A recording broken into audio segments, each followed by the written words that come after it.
fẹ́ kọ àkáǹtì ọmọdé yẹn jáde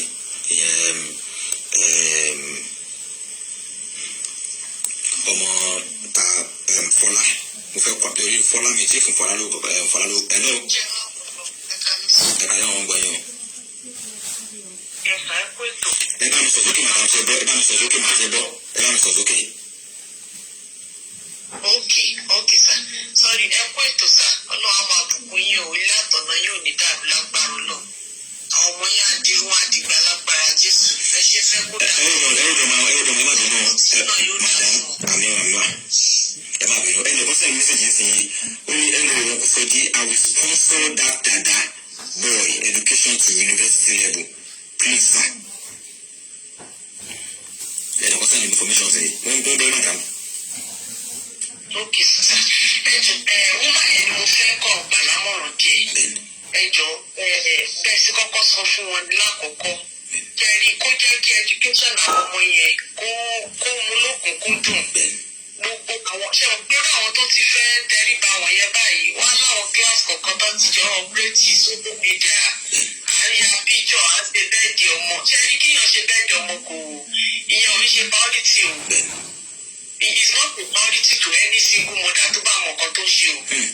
Ó kò gbajúmọ̀ education ọmọ ẹ̀. Ibùdó gan èèyàn lọ sórí Instagram, èèyàn ṣe post picture, gbogbo wọn yẹn máa ń náyàn lówó. Gbogbo wọn yẹn kọ́ ni ayé ẹ̀kọ́ ń sìn. Bí àwọn ọ̀pọ̀ yẹn ṣe máa jẹ́yàn ọ̀dẹ́ kó fi tẹ́rí balẹ̀ kó tẹ̀ máa gbé wọn kó block ẹ̀. Kó rí rẹ̀ gẹ́gẹ́ bí ẹni tí ò ní anybody. Kó tẹ pamọ́ṣẹ́ tó bá ṣe pé bí wọn kà lẹ́bàrúmẹ́ntì tó wà. Ó jókòó tí kò kà kó mọ ẹni tó ṣe kó má bẹ́ẹ̀ ní bọ́ọ̀lù ṣe competition papọ̀. Kó lọ bọ́ọ̀lù ayé kó lọ tún gbèsè ayé ara ẹ̀ tó ń sìn. Kó lọ mọ bí ayé ara ẹ̀ ṣe máa dá báyà ọmọ ẹ̀ máa dá kókó ní sábà àwọn ọ̀rẹ́ ọmọ yẹn. Because ó ṣe ń sọ yóò jẹ́ nìkan tó ṣe wọ́n rí. Ọbẹ̀ tó jóná ò dáa o. Ìṣòro ọlọ́run ò ní jẹ́ ó ní pàdé olórí burúkú ọkùnrin láyé ẹ̀ o. Ó ní pàdé irú àwọn láì tẹ́lẹ̀bà níṣẹ́ láì tẹ́lẹ̀bà nìkan àwọn olórí burúkú ọkùnrin.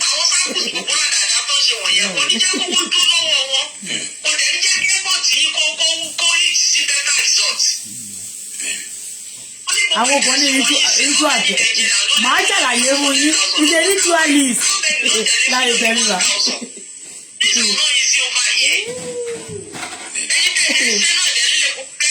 A lè sùn wàhálà Nàìjíríà ò jẹ́ ká gbádùn Ọlọ́run kó gbà wá. Ní ìdí ìjọ látàrọ̀ gàrí mú mú. Ẹ dákun ẹ ṣàánú ayé mi o. Ojú mi ń dán bí òṣòwò ojú mi ń dán ni. That far she talking right about me. You calling me fat trash? I didn't wear bra. I will use some of make it check with me. I hope you are not talking to me. I'm not joking. Pretty seriously. Only so far, me I must do it, right? I hope it's not bunny. I hope it's not watching. Put in a small place. Let me just see. Put on me. I just want to see the face of your bed.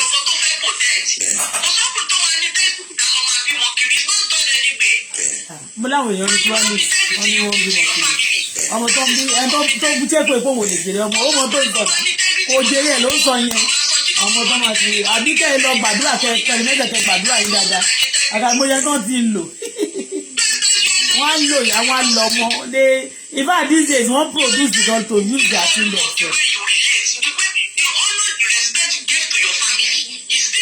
ó yẹ bí wọ́n ti rí yìí nígbà ògùn púpọ̀. This lady is naturally beautiful, sir. Thank you. Wow. Ọmọdé ń ṣe bẹ̀.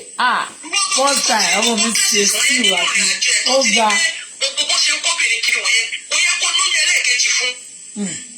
Ẹni tí wọ́n ṣògùn sí, àwọn ti lè bílẹ̀ mọ́ ẹni yẹn. Ẹni tó jẹ́ pé wọ́n ti ṣògùn sí, wọ́n ti wà ní ẹjọ́ ìwà nínú lọ́ọ̀bù. So sweet. Delicious. Come and taste it. We cook turkey, my baby cooked turkey, and everything was chili. Cook turkey, but a little bit chili. But you do not chili. It's chili. ẹ̀mí tí ò jàtà wọlé mi yẹpẹrẹ ó yà wá gbà. This is good. It is good in white rice. Fried rice like the toast. No turn in the pot. You know I didn't taste the fried rice except the first day I cooked it. I know they forgot to cook it, but thank God you also care dealer. You didn't spoil it. That's good. Ẹ jẹ́ bá wa ṣí ẹ̀. Mo wá love nǹkan tí Sọjí ṣe lénìí tí lady yẹn because I know about people have been talking about Larry Teriba and I know him and I used to he's always you know. I don't know him personally, but he will know me. Can you? Kò ní mọ̀ mí. Wọ́n máa mọ̀ mí náà. Wọ́n á já mọ̀ mí tó yẹ. Wọ́n á mọ̀ mí. Wọ́n á mọ̀ mí tó yẹ. Wọ́n á mọ̀ mí. Bí àtúnyẹ yìí.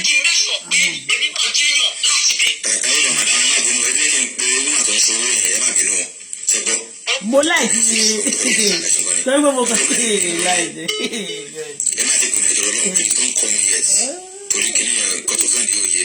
You know what? Mo fẹ́ kí tí bá máa stop nísìn máa béèrè mo fẹ́ call attention yín mo fẹ́ béèrè lọ́wọ́ Larry Teriba ó ti yé yín bẹ́yẹn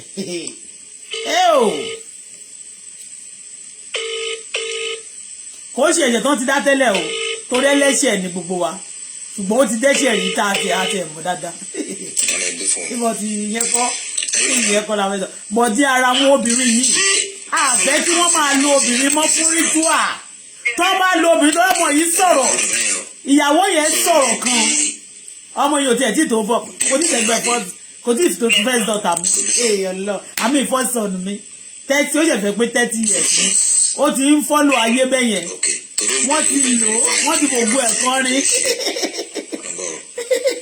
wọ́n ti gbogbo ẹ̀kọ́ àmọ́ tó kọ́ lọ́jọ́ gospel ló ń kọ́ àbí jùjú àti ẹ̀mọ́ ibi tí mo ti gbọ́ orin Larry Teriba last was ní 1990 kí ni nọ́mbà tó ṣẹ̀ṣẹ̀ bẹ̀rẹ̀ tó ní tí ìpọ́njú bá ti pọ̀ jù ó lè jẹ́ kí bọ́dẹ̀ gbé lọ jẹ́jọ́ ìgbà yẹn ló ti lọ ṣẹ́ṣọ́ ó kọ orin kan gbà yẹn ó ní tí ìpọ́njú bá pọ̀ jù ó máa jẹ́ kí bọ́dẹ̀ gbé lọ jẹ́jọ́ kò pẹ́ tó wọ èdè ní ìyá ẹ̀ kú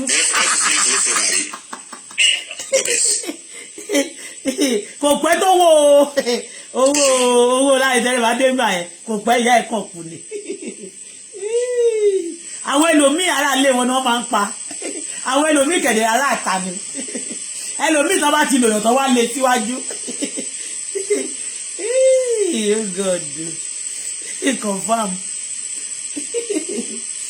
ẹ̀jẹ̀ tó èsì jẹ́ ti ṣiṣẹ́ ó ga tó bá ń gbọ́rọ̀ Nàìjíríà àtàwọn ọkùnrin oríṣiríṣi kan tó ṣẹlẹ̀ wà wà ní èsì olú a máa mú ẹ Ọlọ́run gbà wá o ẹlẹ́dàá your lady to stop looking for money I should tell my lady to stop looking for money ṣé ẹ̀yin look for paper ni everybody looking for green passport bó ṣe wà ní biblical then why not looking for money everybody look for money okay because people are looking for money they don't let me tell you because it happened to me before they don't even some of these ladies don't even see them you see them jẹjẹ ni Ọlọ́run má kàn jẹ́ òkàgbákò ẹmọ kankan pè kan ní misfortune ní tó máa ń ṣẹlẹ̀ sí majority nìyẹn.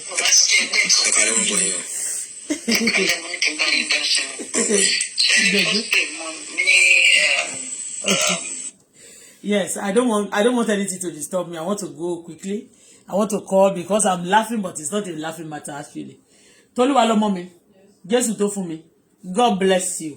Ọbẹ̀ yẹn dùn, mo like gan. In fact, ojú ẹ̀ nice. Look nice. God bless you. Ní nìkan ṣayé lórúkọ Jésù. Ní pàdé àgbákò ọkùnrin lórúkọ Jésù. Ní ṣíléwọ̀. Ní kó sọ́wọ́. Pápẹ́ ayé ò ní mú ẹ lórúkọ Jésù. Bẹ́ẹ̀ni. Pápẹ́ ayé kò ní mú ẹ Adébùkọ́lá lórúkọ Jésù. Ẹni tó bá bí ọmọ obìnrin àtọkùnrin pàápàá got to pray because a lot of things is happening. Èṣù ṣiṣẹ́ gan ní orílẹ̀-èdè Nàìjíríà, especially lórí àwọn celebrity ẹ máa rí ẹ máa gbọ́ pé jalẹja máa ń sọ ló máa ń jẹ ṣọ́ra a lot of things is happening. We laugh at times, but it's not a thing of laughing. You understand me? So, nísìnyí báyìí mo mọ̀ pé Larry Tẹríba kò ní like me fún ọ̀rọ̀ tí mo fẹ́ sọ báyìí, but at the same time, ó like me, kò like me, but got to save life. And and again, he said he's a gospel singer. That's why you see a lot of people, because of all these things, they talk to God, they misbehave. When even some pastors, wọn ò jẹ́ kí wọ́n ní ọ̀nà fún Ọlọ́run, wọ́n kó ìtìjú àti ẹ̀gàn bá orúkọ Ọlọ́run. You understand me? So mo ti mọ̀, but mo kàn ń ṣeré káàkiri lórí social media. Mo pé tó bá dẹ̀ tí ń ṣeré kiri tó bá kàn láì dáńtì ẹ̀, ó kàn máa dédé gbé orúkọ kan wá, àwọn tó bá wà online á gbé wọn wá, á jẹ́ kó wò. Mi ò ní fẹ́ wò, because nígbà mi ò ní fẹ́ wò, because máa wò pé I just want to rest, I don't want to talk. Larry Tẹríba don't use that lady glory. Oh, it's used already. It's used. The lady is used. Wọ́n kàn fẹ́ máa lò use gradually, but mo fẹ́ sọ̀rọ̀ kan. Ìkọ̀kan rẹ̀ lọ notice. Ẹ̀yin tẹ́ bá ti fẹ́ Larry Tẹríba rí. Mo ti rí Larry Tẹríba rí bóyá ní agbo K1 níbi tó bá ti wọ́n ti ní irú ẹnìkan tó sọ̀rọ̀ lánàá báyìí wọ́n rò bóyá ó dùn mí pé rí ìgbà tó ń fi Auto Bola yẹn ṣe ẹ̀sìn wo ni wọ́n fi mí ṣe. Mo mọ̀ pé àwọn obìnrin kan náà ni wọ́n máa gbé iṣẹ́ pé kọ́kàn máa sọ pé kí n lè máa bínú kínú mi lè máa ó ti yé bẹ́ẹ̀ wọ́n ò fi mí ṣẹ̀sìn ó ti yé yín bẹ́ẹ̀ is a normal duty and kíní wọ̀nyẹn kọ́ la fẹ́ sọ. Mo ti pàdé ẹ̀ ní water park, mo ti pàdé ẹ̀ dáadáa ní gbogbo tí n bá ti rí K1 the ultimate. He always there was a time tó yẹ pé ó close mọ́ K1 dáadáa. Ìgbà tí iṣẹ́ ìyá ẹ̀ ló kú àbí bàbá ẹ̀ ń gbà yẹn K1 is one that tó kọrin fún. Mo dẹ̀ tún wá mọ̀ pé ara Ogun State caucus ni, that is Ìjẹ̀bú caucus, Ìjẹ̀bú forum. No, not even Ìjẹ̀bú, Ogun State forum, you understand, in Lower. He's a musician, he's a singer, but èmi ó ti pẹ́ tí Larry Tẹríba ti backslide. You understand me? Ó ti pẹ́ tó ti backslide, ó ti pẹ́ gan tó ti backslide. But you know why I want to talk again, because it's close and it's also ní ó máa lóun preach gospel. Akọrin. Cherry èmi orin ẹ̀ kò ẹlòmíì dẹ́ṣẹ̀ tẹ́ pé orin ẹni tó bá ń kọrin ṣá tí orin ò bá ti lè move me, the person has a lot of ẹ̀ṣẹ̀ wà ní ọwọ́ ẹni náà, ẹ̀ṣẹ̀ pọ̀ gan. Orin tó bá jẹ́ orin ayé ló ń kọ is another thing, àmọ́ pé tó bá wà níta ara àtùngbà ó ti understand. But Larry Tẹríba jẹ́ ẹnìkan tó jẹ́ wípé orin tá Larry Tẹríba ẹ̀ ti gbọ́ mi kí n play ẹ̀ rí. Òkú tó ti kú tó bá kọrin sílẹ̀ tó ní yẹn bá dá bí bàbá rà mo lè gbórin. Orin Larry Tẹríba kò inspire mi rí. Tán bá gbé sí báyìí máa ń tẹ̀ kúrò ní. Ẹ mọ̀ kẹ́ ẹ ríyàn, kẹ́ ẹ gbọ́ sórí ẹ̀, kẹ́ ẹ mọ̀yàn. Kò ṣe pé wọ́n sọ̀rọ̀ fún yàn. Ẹ ti understand. Kò ṣe pé bóyá èèyàn ṣe nǹkan kan rádàdà tó máa ń lo ayé ẹ̀ rádà nínú yẹn kọ́. Guitar, shita, tila, stili, all those things. No. But àwọn ìwà tí wọ́n ń wù ṣe mọ̀ pé mo máa ń sọ tó bá sọ̀rọ̀. Mo máa ń sọ̀rọ̀ nípa àwọn ẹlòmíràn. You understand me? Tó bá ti di lọ́la kẹ́ni kan fún okùn mọ́ra yín dáadáa pé lọ sí kóòtù. Wọ́n ti mo ní wọn me I don't want to be boast of that, okay? Tó bá lọ máa gbẹ̀mí mi èmi tó bá lọ máa bà tèmi jẹ́ mi gan máa bà tiẹ̀ jẹ́ pátápátá tó máa bàjẹ́ fún ẹ láyé á bàjẹ́ fún ẹ tó bá kú. Á tún bàjẹ́ fún ẹ tó bá lọ sọ́run. But Ọlọ́run ní jó bàjẹ́ fún gbogbo wa. But ìwà yìí awareness ni. You got to be careful. Wọ́n bá yí àwọn èèyàn jẹ́ gan. Ọkùnrin míì wà tó yẹ pé obìnrin ló máa kọ̀kọ́jú sí ó máa bá yé wọn jẹ́. Kò ń ṣe mo wá wonder. Okay, ẹ má jẹ́ kí n ṣe illustration, ẹ má jẹ́ n preach. Okay, don't let me preach. Ẹ kọ́kọ́ bá mi bèrè. Ǹjẹ́ notice pé tí Larry Tẹríba bá ń fẹ́ ẹnìkan kò ní pẹ́ kò ní jìnnà tó bá ń fẹ́ ẹnìkan kẹ́niyẹn tó bímọ àbí tó bá bímọ ẹnìkan máa kú nílé ẹni yẹn. You don't know that? Ǹjẹ́ ẹ mọ̀ yẹn dáadáa? Ẹ mọ̀. Mo ti nígbà tí mo máa ń sọ̀rọ̀ àwọn èèyàn níbí báyìí mo gbé ọ̀rọ̀ Larry Tẹríba. Àwọn èèyàn wá wọn fẹ́ kí n gbé mo mọ̀ pé ńgbà yẹn náà kedere mo mọ̀ pé ó ní ẹnìkan lórí Facebook tó bímọ fún. You understand me? People they wọ́n máa bẹ̀ sí sọ̀bọ̀ tó tọ́ ni tó bá sọ̀rọ̀ ńgbà mí. You understand me? Àwọn èèyàn yẹn fẹ́ sọ̀rọ̀ láti fi help ẹ. Ìwọ fúnra rẹ̀ gan wá tún máa jà. Ó ti gbé wá tún máa jà pé ẹ má gbèjà mi. Torí pé wọ́n lè máa tún ẹ wọ́n máa ṣiṣẹ́ wọ́n máa kóṣẹ́ tiẹ̀ lórí. Orí ẹ̀ á máa ṣe kí ni ìfẹ́ máa fà wọ́n máa ń ṣe. Lákọ̀ọ́kọ́ rẹ̀ Larry Tẹríba. Ǹjẹ́ ẹ̀yin mọ̀ pé tí Larry Tẹríba tó bá bẹ́ ẹnìkan tó bá bímọ fún kò ní pẹ́ kò ní jìnnà ẹnìkan máa kú fún ẹni yẹn. Tó bá ti wọlé wọn gbàrà báyìí ẹnìkan máa ṣòfò ẹ̀mí. Do you know that? tẹ́ ẹ̀ bá mọ̀ ẹ lọ máa wo àwọn tó bá ti bímọ fún tó ti bímọ fún bóyá àwọn tó bá tún date ẹ lọ wo wọn ò purọ́ mọ́ láì jẹ́ bá má gbórúkọ mi lọ sí ìpara àbí ìṣara àbí Rẹ́mọ mo ṣàmọ̀ pé Rẹ́mọ ló ti wá má gbórúkọ mi torí ẹni tó bá ti ṣèkà fún mi ó máa lọlẹ̀ àlọ́ rámirámi la máa ń rí ẹnìkan òkè rábọ̀ ẹ̀ torí pé kò sí ọ̀rọ̀ tá à ń sọ yìí àwọn èèyàn lè máa sọ pé kò sí tó kọ̀ wá bẹ́ẹ̀ but lára nǹkan tí ẹ ń kọ̀ sí náà ní orílẹ̀-èdè Nàìjíríà nìyẹn nuisance nísìnyí báyìí oníkéèyàn bá nígbà tí mo gbọ́ àwọn language yẹn ẹ tí èèyàn bá love èèyàn máa purọ́ fún yàn ní kó ba lè stay wà á máa ṣe tán ìwà alágbe ní ẹ ò lówó lọ́wọ́ oh like obìnrin you have a mission by dating them you have your purpose o gba passport lọ́wọ́ ọmọ yẹn nígbà tó rí opportunity kẹ́ ẹ bàyàn jẹ́ lára style tí wọ́n máa ń lò ní tó lórí máa ń lò láti pa ògo ẹ̀ pátápátá ni mi ò tí ì rírú ẹ̀ rí tó bá tiẹ̀ jẹ́ tán tẹ́lọ̀ mi bá tún lóun fẹ́ gbé ẹ láti ṣàánú fún ẹ wọ́n lè tún máa sọ fún pé má máa gbé ó máa kórí burúkú báyẹn ò ń gbọ́ wọ́n máa sọ nítorí pé wọ́n mọ iṣẹ́ tẹ́ni yẹn bá dẹ̀ try láti ràn lọ́wọ́ wọ́n lè attack business ẹni yẹn kán ba lè sọ fún pé ó gbé bad luck bọ̀ ọkọ ẹni yẹn ò gbé bad luck àwọn ló gbé àlè sí lórí ó gba passport ẹ̀ lọ́wọ́ ẹ̀ owó kò fún iṣẹ́ kò ní jẹ́ kó ṣe nítorí pé ògo tiẹ̀ kò gbúdọ̀ máa dún tó bá ti lògo èèyàn ìwọ ò gbúdọ̀ dún káwọn máa dún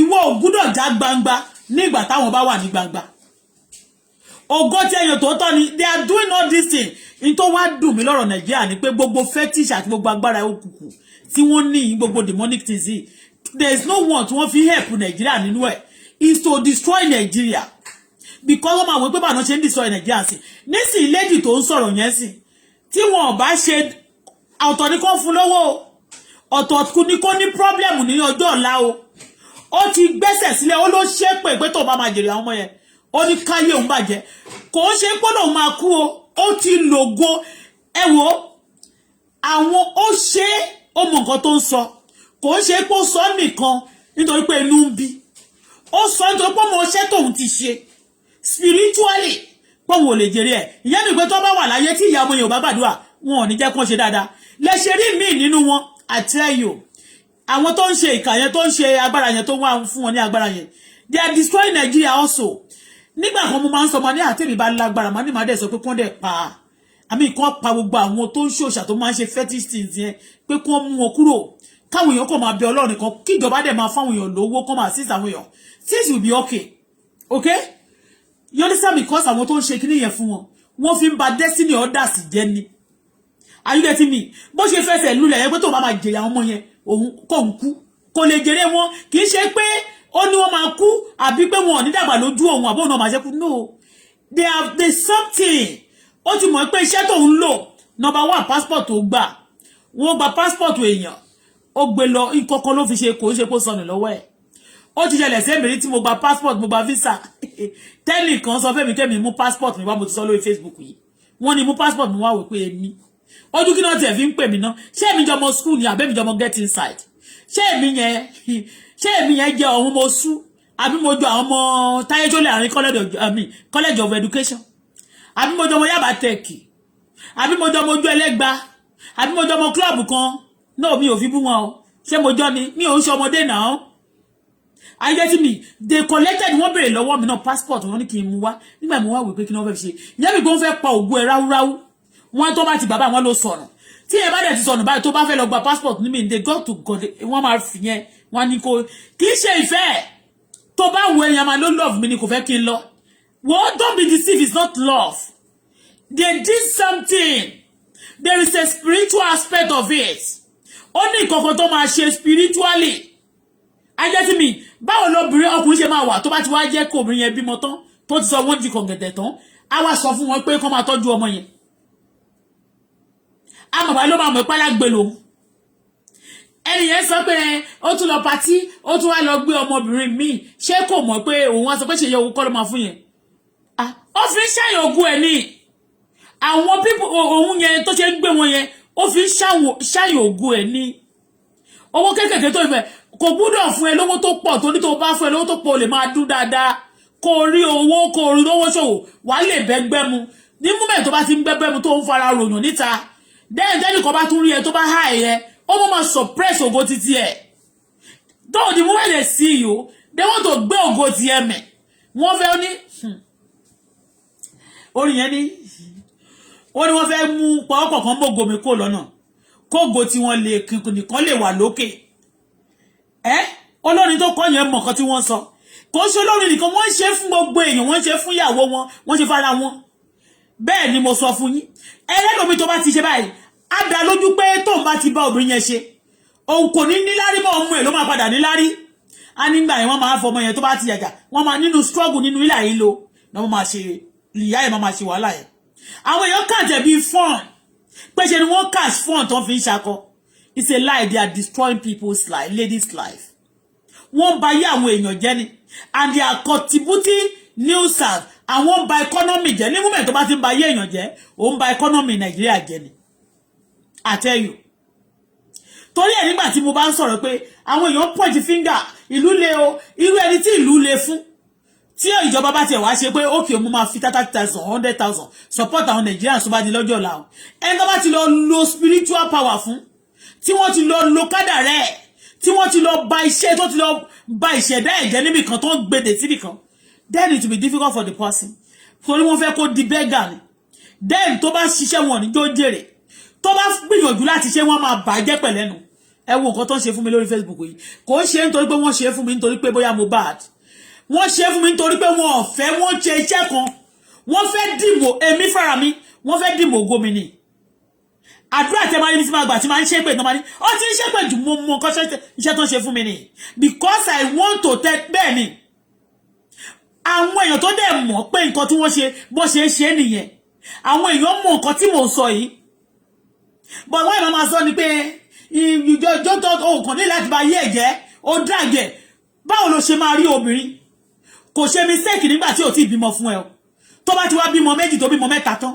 àbí kan wá wá fi sílẹ̀ wá ní ẹ̀kọ́ fẹ́fẹ́ ni ẹni tó fẹ́fẹ́ ṣe tó bá fẹ́fẹ́ ò ní yọjú sí ṣe tó bá fẹ́fẹ́ ò ní máa fẹ́ rí when somebody love you will love to see you when that somebody love you will love to be by your side ṣé èèyàn bá like obìnrin púpọ̀ tó like àwọn obìnrin tó fẹ́ yẹn á kó wọn sílé ni bí oríkì bàbá tèmi á kó wọn sílé ta ìgbọ́ta ìmọ̀ á kó wọn sílé tó bá jẹ́lẹ̀ ìlú wa kò ní I just like all of you I just love you you know but àwọn eléyìí tó bá ti ṣe iṣẹ́ yẹn fún obìnrin yẹn tán tó bá ti parí iṣẹ́ yẹn tán tí wọ́n ti fẹ́ lọ mú obìnrin mìíràn wọ́n ṣe kíni wọ́n ṣe bí pé wọ́n fẹ́ jà wọ́n dà sí rough wọ́n bẹ̀ sí oríṣiríṣi wọn ò ní fẹ́ kí anybody tó bá di pé ó níta ní bá ṣe sọ̀rọ̀ báyìí sí ó lè fẹ́ máa ṣe bí kiri o but wọ́n ṣe àwọn iṣẹ́ yìí àwọn obìnrin kan dẹ̀ ló tún máa jókòó ti àwọn ọkùnrin yẹn ní ìgbà tó bá ti wá yé obìnrin kan jẹ́ obìnrin kan náà ló máa tún máa sọ pé kò láàfẹ́ mọ́ nìyẹn you are just trying to use your body to beg them ó kàn fara ẹ̀bẹ̀ ni tó bá sọ̀rọ̀ gbà níwọ̀n ní understand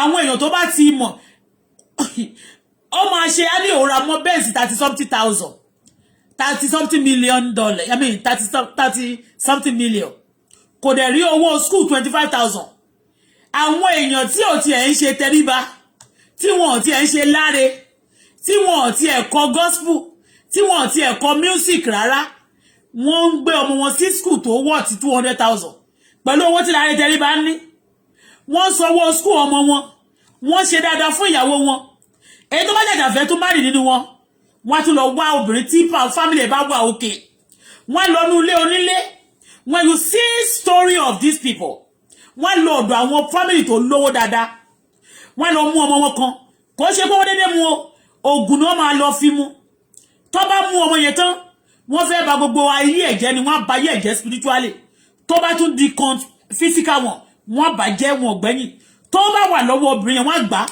spiritual ogun ẹ̀ tó tún lè fi ṣayé ńgbà tó bá fi sílẹ̀ wọ́n tún mú wọ́n gbèdè all this thing ni wọ́n ṣe ní society ṣé mo pé mo pe awareness kan ìtí èmi ti mọ̀ nípa lára ìjẹyà tó ti sọ dáadáa kò ṣe kébì tó wá sórí Facebook ni irú gẹ́ẹ̀ kan báyìí tó ń pe mi ò lè fẹ́ dárúkọ wọn mi ò fẹ́ máa dárúkọ àwọn èèyàn kò ṣe pé bóyá mo ń bẹ̀rù wọn but you know they always connect together with themselves ọmọ yìí ó bímọ fún K1 shut up ẹnìkan ní kì í shut up ṣó tún ti bẹ̀rẹ̀ báyìí ìwọ ọmọ dúpẹ́ awẹ́ ó tún ti bẹ̀rẹ̀ kí ló dé shut up face your life I'm not going to face my life okay Enda Nigeria, remember Nigeria, you say face your life. You are contributing nonsense and rubbish and nuisance to the country. Then you are part of the country. It's not Buhari. It's not all of them. You are most someone who go away to Nigeria. Don't contribute one nuisance, one problem or the other. Otiye. So, and I tell you, call a spade. Maybe some people don't know what they are doing. Why should I face my warrants now?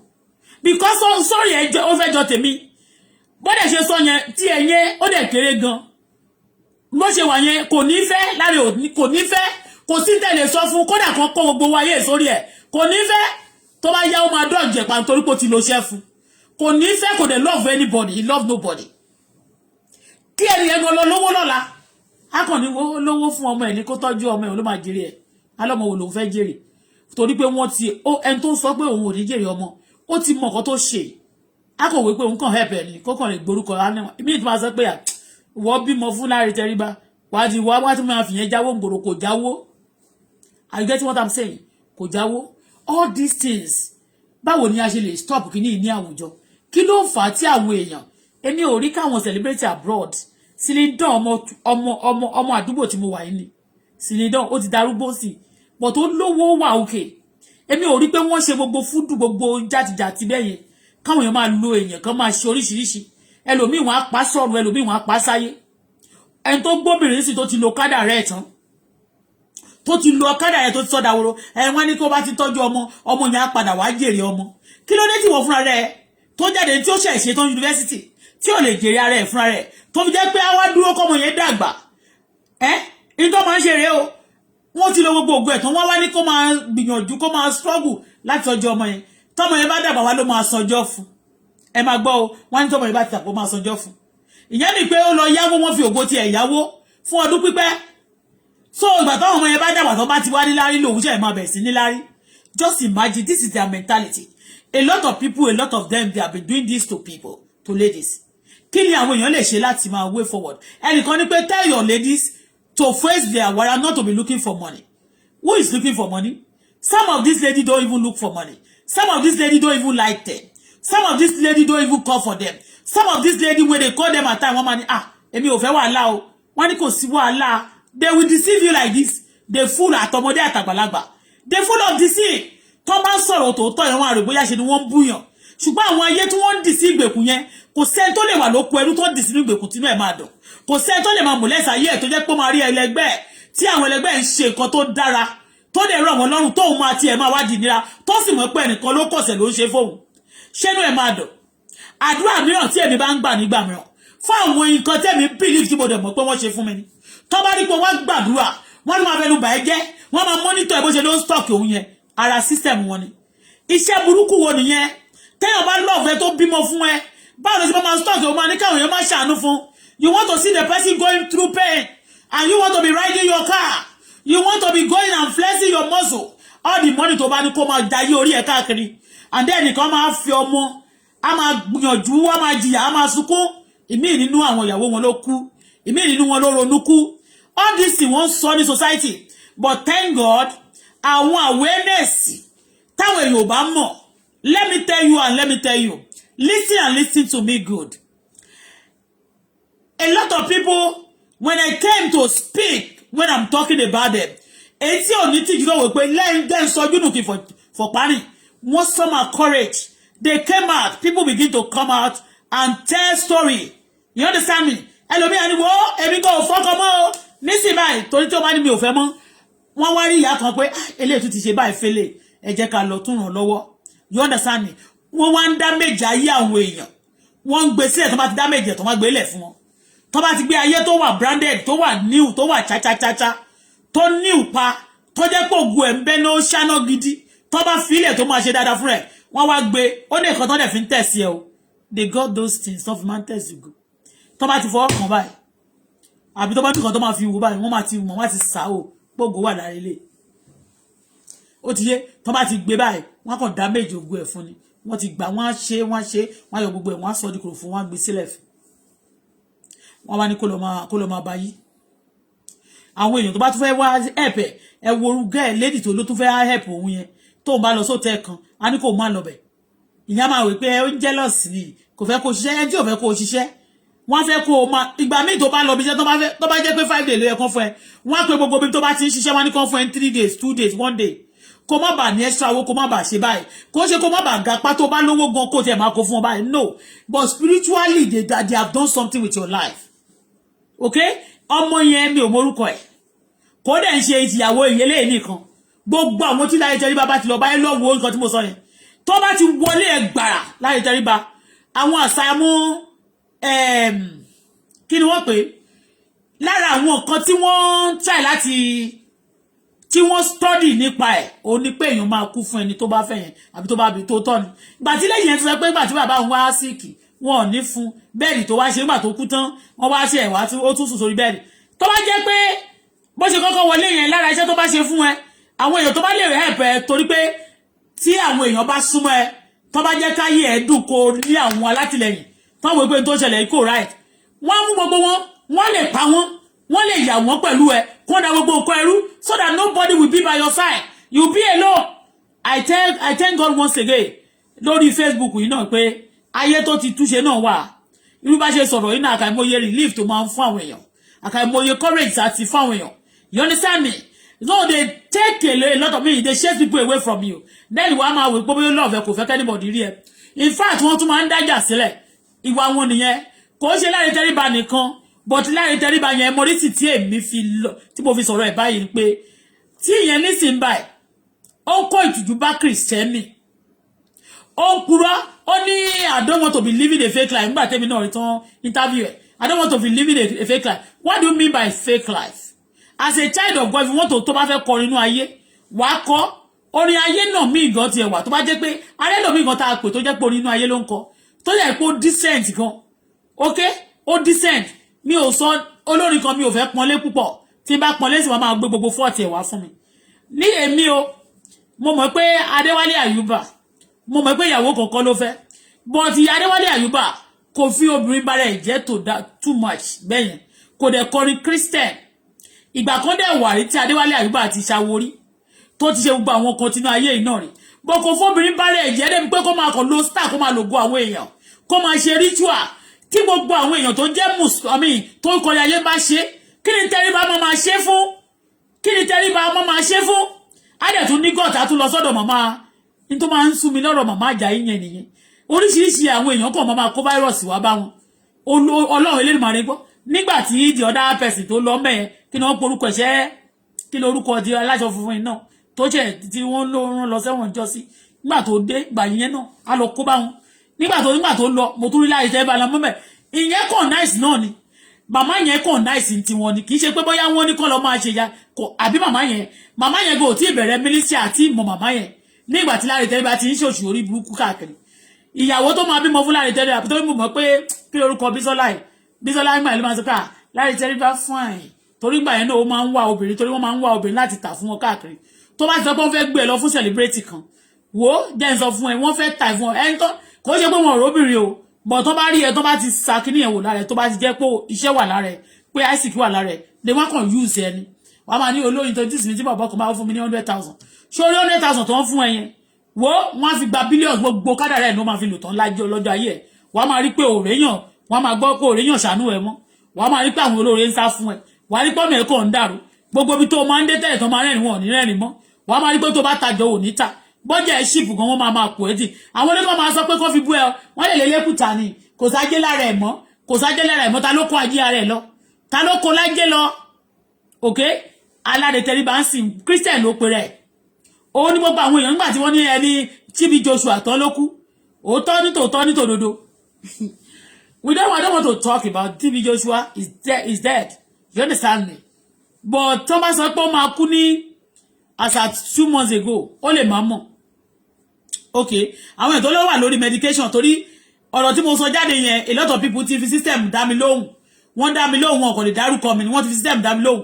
Nnamdi Kanu kọ́ ló pa ọ̀rọ̀ tí Nnamdi Kanu sọ ló jẹ́ kí èmi lè sọ fún next time kò ní máa sọ pé I'm the one that I want to kill you and then we kill you there òun ló máa ń sọ I send somebody to go attack them and they attack them tí ò bá ń ṣe òun ló ń ṣe kó má máa fi ẹnu ara ẹ̀ kó má máa fi kóbá rẹ̀ because tó bá di lọ́la ó lè rò pé ní táwa ń sọ lónìí ipe ó lè eré ni tó bá di lọ́la ó lè di wàhálà ó lè dogun ó lè di ọ̀tẹ̀ You understand me? So ìyẹn a lot of people wọ́n ti ń dá mi lóhùn pé nǹkan ni starship tí mo gbọ́ yẹn ó ní mo fi sọ̀rọ̀ bẹ́ẹ̀ yẹn. And again táwọn èèyàn bá ń ṣe ẹ̀ṣẹ̀ tó bá ní lapses tó bá ní flop wọn yẹn tí ó bá ti ṣe pé wọ́n pààyàn tí ò ṣe mọ́dára tí ò ṣe pé gbé àdá tó fi pààyàn tó ṣe nídìí láti wá tó torí ẹ̀ wọ́n ní ìgbà kan kọ́lé ilé ẹ̀ wó pààyàn tí ilé ẹ̀ bá wó pààyàn ibi tó ti wọlé pààyàn tí wọ́n ṣe foundation dáadáa ìjọba ló jẹ̀bi tó bá ti lọ sí ìlìbẹ̀ pa tó bá jẹ́nu church náà ni wọ́n kọ́ tí ò ṣe wọ́n sì lè pa so next time wọ́n tó do it wọ́n ṣe kí ni kò ní ṣe é kó flop mọ́ but nígbà tí àwọn ìjọba náà wọ́n flop torí pé gbogbo wọn máa ní èèyàn lókè wọ́n máa ṣe but thank God these days ọlọ́run kan sọ pé àwọn èèyàn táwọn èèyàn bá ní lókè tí ó bá ti ń ṣe ọlọ́run tó ní lókè wọ́n ní wọ́n máa disappoint ènìyàn adẹ̀dúró ń pé ní sí àìṣírí tẹríba náà at the end of the taba sọ̀rọ̀ wọn èmi ti sọ̀rọ̀ tẹríba rí tán máa gbé tán máa bẹ̀rẹ̀ sí búlì mi gbà yẹn but thank God lẹ́ni pé àwọn nǹkan àti ẹ̀sọ́ yẹn tàbá sọ ó mọ story South Africa àti Soweto tí bá fẹ́ sọ bọ̀ mi ò ní sọ yẹn ní nǹkan story tó wá South Africa tó ṣẹlẹ̀ I won't say that but àwọn nǹkan tí wọ́n ń ṣe yìí tó máa lo obìnrin tó máa pàtì tó bá ti bímọ fún wọn tán wọ́n máa ní ọmọ yẹn kò lè lọ private school o alágbe lòun o ṣé ọmọ ìpá alágbe ni olóòkàn tán ni nígbà tó fẹ́ torí pé o láìkẹ́ báwo ni ọmọ pé Barrister sọ pé ẹni tó bá máa fún ewúrẹ́ tó bá máa méwúrẹ́ so òun náà ló máa ẹni tó bá ti méwúrẹ́ so ló máa fẹ́ràn tọ̀hún ní pákí ohun tó máa jẹ èèyàn ò lè máa sọ pé èèyàn wù ẹ́ kó bá sọ pé òun nílé ìṣojúṣe ẹ̀ fún Bíbélì gan sọ kí ló ń wá ń kà kí ló ń kọ fún àwọn èèyàn èmi ò lè kọ ní náà ìtàríbà Ọlọ́run gbọ́ kò sí tó kọ tí bá ti ọjọ́ tí bá ti nígbà kan tí mo máa ń lọ dáadáa lọ́dọ̀ màmá Àjàyí yẹn kì í ṣe pé mo fi yéèdùn mú tí bá ti pé wà níjọba àkọ́ tẹ́ kúrò ní tí bá máa ṣe ẹ̀yẹ́ mi ní ṣe ẹ̀ Ọlọ́run mi ò hate ẹ̀ but you know àwọn nǹkan tó máa inspire mi àwọn nǹkan tí ò ní jẹ́ kí èmi takú sọ́nà àwọn nǹkan tí ò ní jẹ́ kí n ṣe mistake òun ni level tí mo wà ni mo lọ because àwọn èèyàn tó bá tẹ̀lé nígbà mìíràn àti tó bá allow ní vicinity ẹ̀ ó máa determine ibi tó máa head sí at the end you understand me that's why you ṣe rí pé ọ̀pọ̀lọpọ̀ àwọn èèyàn ló ṣubú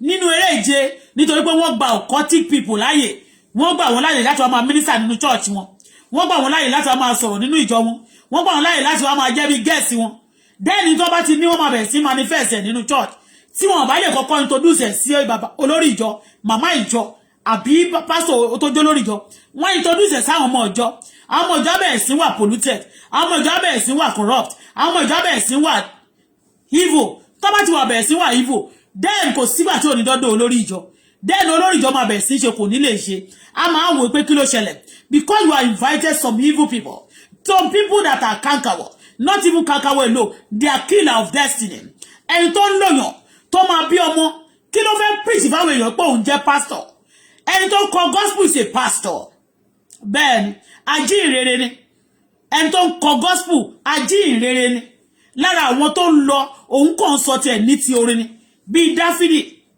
nígbà tí Jésù ti padà wá sáyé Ọlọ́run gbogbo òfin àti àwọn nǹkan tí Dáfídì ṣe tí ò dára àti parẹ́ kò gbúdọ̀ rí bẹ́ẹ̀ mọ́ nígbà tá a ti wà nínú Jésù àti di ẹ̀dá tuntun ó ti àtijọ́ gbúdọ̀ kọjá lọ we are preaching of the gospel kí ni àwọn èèyàn ṣe báyìí tí ìwọ máa tún lọ ṣe mọ́ ṣe yẹn kó dẹ̀ máa tún nígàn láti máa jáde báwo làwọn babaláwo àtàwọn olóògùn ní Nàìjíríà báwo náà ṣe sọ pé nǹkan tẹ́ ń sìn pé Ọlọ́run tẹ́ ń pè fake ni báwo ni àwọn mọ́là ò ṣe ní máa pè yín ní kèfèrí báwo náà ṣe máa ní sọ pé a ò ní pín ṣùgbọ́n a máa bá yẹ yín jẹ́ ni báwo náà ṣe ní máa sọ pé Ọlọ́run tí wọ́n ní Ọlọ́run tó tọ́ báwo làwọn èèyàn mìíràn ò ṣe ní máa sọ pé a lè kú tó torí Ọlọ́run káwọn sọ pé wọ́n di bomb blast mọ́ra kọ́ máa pẹ́ wọn you know all these things you causing a lot of trouble ìtí lẹ́nu yẹn sọ ó lọ́ọ̀ fún bọ̀bọ̀ yẹn o bọ̀ láyé tẹ́lẹ̀ bá ọlọ́ọ̀ ilé ìmọ̀ ìgbọ́ kò sí kankan tó fẹ́ fi ẹ́ ṣe iṣẹ́ tó fẹ́ lò ó ti lò ó lòun ò ní jèrè ọmọ iṣẹ́ tó ṣe sára kó nǹkan lògo ni òun ò ní kó ń jèrè láyé kó ń jèrè ọmọ kankan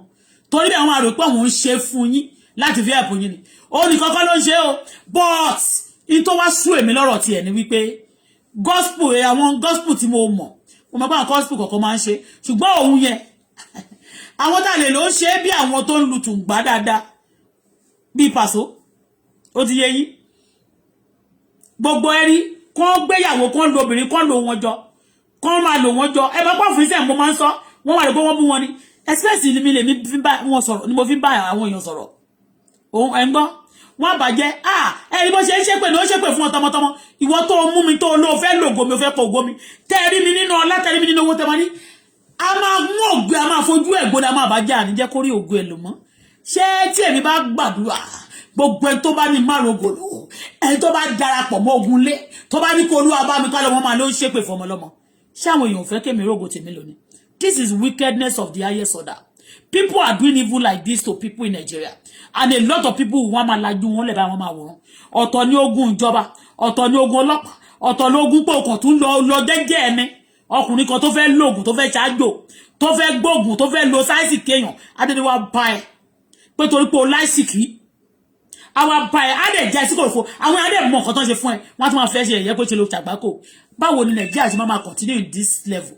Tán dẹ̀ máa sọ fún wọn wípé tẹ máa ní pé Nàìjíríà máa bẹ́tà ẹjọ́ ẹ torí Ọlọ́run Láre Tẹríba ṣó mọ̀ pé wà nínú àwọn tó ń da Nàìjíríà rú ṣó mọ̀ obìnrin kan lẹ́nujọ́ mẹ́ta ń sìn lónìí gbogbo wọn máa sọ pé tó bá ti fẹ́ kọ obìnrin yẹn kán bá lè tún blackmail obìnrin yẹn wọ́n á ní kó lọ ṣe DNA test àyìn aláyé bàjẹ́ DNA test ni nígbà yẹn bí mo ṣe dé láti South ngbà yẹn ó ní ó fẹ́ ṣeré níbì kan ó wá South Africa ó ní problem sórí tó wọ́n ní wọ́n yìnbọn fún ó gbé kiri kan ó ṣàṣe it's a plan work you know gbogbo àwọn boys yẹn gbogbo majority of them gbà yẹn Ṣẹ́gun yẹn sì ó ti kú ṣe àwọn pé mọ́mí Bukky wà lọ mí I know they feel mi ò ń feel ẹ̀ you understand me gbà tí mo wá dé sílé iṣẹ́ Koko Zaria tí mo rẹ̀ sílé síbẹ̀ tèmi àti ẹ̀sìn mi wálé gbà tí mo wá lọ ẹ̀mí mi máa ń wálé déédéé so mo wá dé níjọ́ yẹn bí sọ́yà wá ń sọ fún mi pé Láre Tẹríba ó dẹ̀ handsome ó ní succulent lips àwọn èèyàn pọ̀ tó ó fẹ́ Bísọ́lá Badmus ó mọ̀ pé ọ̀gá òun fẹ́ o ó mọ̀ pé ọ̀gá òun ló bímọ fún o ó ti yé yín mẹ́yẹn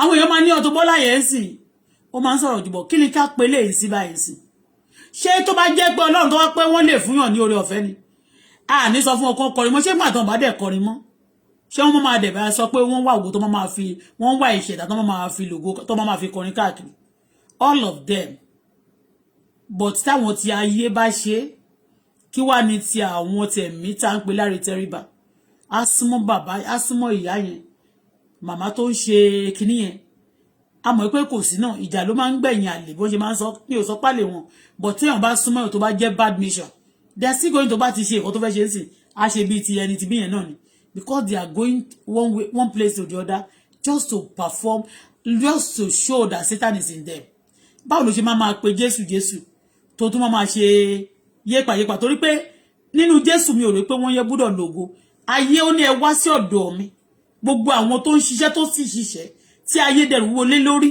ó nítorí pé àjàgà mi rọrùn ó nítorí pé àjàgà mi rọrùn ẹrù mi sì fúyẹ́ wọ́n ní ká wá ni ṣùgbọ́n àwọn eléyìí tó bá ti pè wọ́n kó wá kàn dédé kọlù ẹni wọ́n dédé wá bá ẹ jẹ́jẹ́ ló jókòó sórí ilé ni ẹ bó jókòó sílé wọ́n bá ti lè gbọ́ pé wọ́n ní lédì kan wà mẹ́ẹ̀ tó dẹ̀ ti sáìtì ẹ̀ tán tún náà lọ wo kádàrá wọ́n tún máa lọ wo kádàrá o tó bá ṣe ń jáde lọ báyìí wọ́n sọ ni ọmọbìnrin tó bá lógo jù níbẹ̀ yẹn láàrin ibi ni wọ́n máa fẹ́ mú wọ́n ń fògùn wọ́n ń jáde lọ gbogbo ògo àwọn tó bá wá síbi tá à ń lọ yìí o ẹ wá ọ̀dọ̀ tèmi ní awere pèpè lóní kẹ pé bòmí o ewé arére ẹni mi bí mi ṣá mọ̀ wọ́n ṣàpè gbogbo kíní kan gbogbo nǹkan tó bá kó débẹ̀ wá kò máa dédé rí wọ́n command wọ́n ní pé kí gbogbo ẹ̀ kó máa wá sọ́dọ̀ wọn wá wá rí pé the country is getting empty. Yeah? That's why some people will be getting richer and some people will be getting empty every day. Kò ní tó. Kí la fẹ́ pele ìsinsìn tó jẹ́ Kristẹni. Ó wá kọ ni òun ti padà wá fúlé mi òun gbọ́. Ẹran tó ṣe ṣáàtì ẹ̀ náà mo ti gbọ́ sí pé òun ti padà wá sílé straight. Ìyẹn mi kò sọnù tẹ́lẹ̀tẹ́lẹ̀. Ní ìgbà tó kọ́kọ́ bẹ̀rẹ̀ sí lówó gbàmù báyìí kan nínú àwọn parents ẹ̀ ló kọ́kọ́ kú. Ó wá pe Àyìndé. Ó wá fà á rẹpẹtẹ bẹ́ẹ̀ ni tó bá ti àwọn sign tó máa rí nìyẹn they use people like èyí tó bá fẹ́ máa lò díẹ̀díẹ̀ tí wọ́n fẹ́ kó rí ṣe mọ́ yẹn wọ́n á kàn so mọ́lẹ̀ ni owó tó máa rí tẹ́rẹ́tẹ́rẹ́ ní tó bá nídìí 20,000 kan fún ní 2,000 nínú ẹ̀ kó máa gbégbé ayé ẹ̀ nínú agóni títí ó máa fi kú ní wọn wá ní sọ pé àwọn làwọn pa wọ́n wá tọ́jú ẹ̀ pa they torture people to death.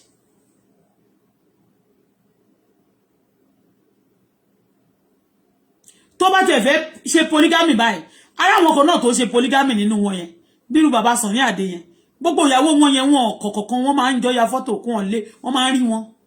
Àmọ̀ yẹn dáadáa, wọ́n máa ń rà wọn ìyàwó wọn. Àwọn náà lóbìnrin tó pọ̀, àwọn náà ṣe kọ́kú báyìí. But tí ẹ dáwọn tó ń fẹ́ yẹn, tó ń fẹ́ sílé yẹn.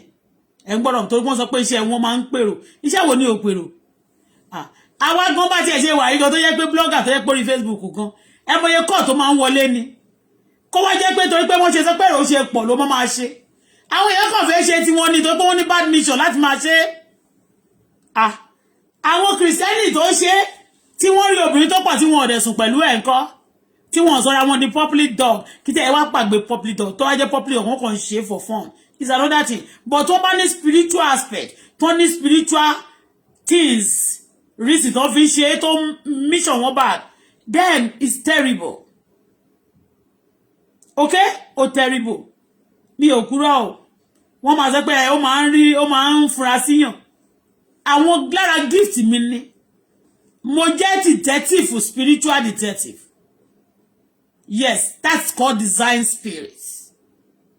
And when people are doing bad thing, people will tell me, tó bá rí mi, ẹlòmíì máa sọ̀rọ̀ mi á máa dẹ̀ pé èmi mo dẹ̀ sọ fóbìnrin mi dẹ̀ mọ̀ kó máa gbà. Èmi náà mọ̀. But during that time, don't dájọ́ ọ̀rọ̀ yẹn fún mi. It's because of today. Láre Tẹ́ríba always hunt for obìnrin ni. Go around hunting for women. Àtàrúgbó àtòmídán ló máa hunt fún. Àtìyàwó ọ̀rẹ́ àti ẹni tó fífọ́ pọ̀ ni. Do you think it's love? Owó yẹn tó bá ṣe pa náà lágbára gbé ló máa ń pín fún wọn. Olólùwọ̀n ò lè jèrè ọmọ yẹn láíláí. Kò ṣe kó ó mọ̀ nǹkan tó ń sọ. Kò sọ pé ìyá ò ní jèrè ẹ. Olólùwọ̀n ò lè jèrè torí pé ó ṣoògùn. Ó níbi tí wọ́n bá dè wọ́n mọ́ nígbà tí wọ́n bá ti fẹ́ kú ni wọ́n máa tú wọn. Àbò wọ́n máa lògo àwọn ọmọ yẹn náà. Wọ́n lògo ọmọ kékeré, you don't know ni. Let me tell you one story. One day bàbá kan wà ní Ẹ̀pẹ́, mo ti sọ́rí dáadáa. Bàbá ọlọ́kọ̀ ọjà ni wọ́n ń pè wọ́n. Bàbá yẹn ti kú. Láwọn bàbá tó ní ẹnu gan ní Ẹ̀pẹ́ ni. Tó máa ń talẹ̀ lẹ́gbẹ̀ẹ́ tó ní ẹnu gan. So bàbá ọlọ́kọ̀ ọjà yẹn, mo sọ pé ọmọ wọn kan ra mọ́tò lọ́wọ́, mo fi ṣe help fọmọ yẹn gbà yẹn. So mo fún ọmọ yẹn ní mọ́tò. So wọ́n wá rí ọmọ yẹn pé ọmọ yẹn wá sọ pé èmi ni mo gbé mọ́tò fún pé òun ò tí ì sanwó tán, pé mo ní kó máa sanwó díẹ̀díẹ̀. Wọ́n wá rí mi bí pé you are such a nice lady. Mo ní bẹ̀rẹ̀ ṣe mà. Bàbá yẹn lágbára wọn kúrò lé wọn jọ ẹ̀ lọ, wọ́n gbé mọ́tò wọn Benz lákọ báyìí. Náà máa lóun gbà yẹn, wọ́n wá bá mi nílé. Wọ́n wá ṣàmú ní àánú òkò tó yẹn. Wọ́n ní àwọn fẹ́ mọ̀ mí. So kọ́ má dẹ̀ mọ̀ mí mọ́ lórúkọ Jésù. So mo dẹ̀ ń wẹ̀ gan ni mo kàn ró tó wẹ̀ mo wá faṣọ, mo ró aṣọ àbí tó wẹ̀ mí, mo wọ kíní tí mo wọ̀, mo wá fi tó wẹ̀ mí sọ́rùn, mo kò sáré wá yọjú sí wọn. Ní bá ń kó ní pé màá wá rí wọn ní no problem. Mo wá lọ rí wọn nílé. Wọ́n ṣe mọ̀ pé àwọn bàbá tó dàgbà bẹ́yẹn wọ́n máa ń gbówó bí pé kán mewé kán megbò. Ẹ mọ̀ pé mo ti sọ story fún yín rí. Nígbà yẹn kẹ̀lẹ̀rẹ̀ èmi náà kẹ̀lẹ̀rẹ̀ mò ń wọ́ ọmọ. Ṣùgbọ́n nígbà yẹn mo ti wá lóyún. So ti eyín. So ọmọ yẹn ó ti mọ̀ mí, wọ́n ti mọ̀ gbogbo ẹ mọ̀ pé àwọn ẹ̀sìn ẹ̀kan wà tó pé ó máa wà obvious níta. Èmi mo ní àwọn star yẹn. Mo lè dúpẹ́ fọ́lọ́run fún courage tó fún mi. So this ẹ̀sìn tí wọ́n fi ara wọn ṣe ń gbà náà ni pé mi ò bímọ, mi ò tí ì lóyún, wọ́n máa fi hàn mí gbà. Ó máa ní mọ́tò, ó máa ní ó bá kọ̀ lówó. Owó tí mo dẹ̀ nígbà yẹn báyìí. Gbogbo nǹkan tó máa ń pè lówó ń gbà up till now mi tí ì rí bí owó. Ọlọ́run ilé ìdìmọ̀ àgbọ̀ you know why? I always thirsty for great things. But people will be telling you, can't you give thanks to God? Can't you shake anything to God? And I'm giving thanks. But I have a mission. I have a plan. I have a goal. Èmi náà ní target. Àwọn kan tó dáa fún wọn lórí tó dáa jù mí lọ. Èmi náà kàn lè decide, mo kàn lè béèrè lọ́wọ́ Ọlọ́run. Ó dẹ̀ ní kí n béèrè, ó lè ṣe fún mi. So this I got to the mo wá lọ bá mọ̀ yẹn nílé. Ìgbà tí mo wá fẹ́ lọ, inú kí tó lọ ẹ̀ẹ̀mejì mo lọ síbẹ̀. Ìgbà tí mo kọ́ fẹ́ lọ tí mo wá ṣà lọ, mi àti ẹ̀sìn mi ṣà lọ síbẹ̀ wá náà kí ni kò ń ṣe fún mi.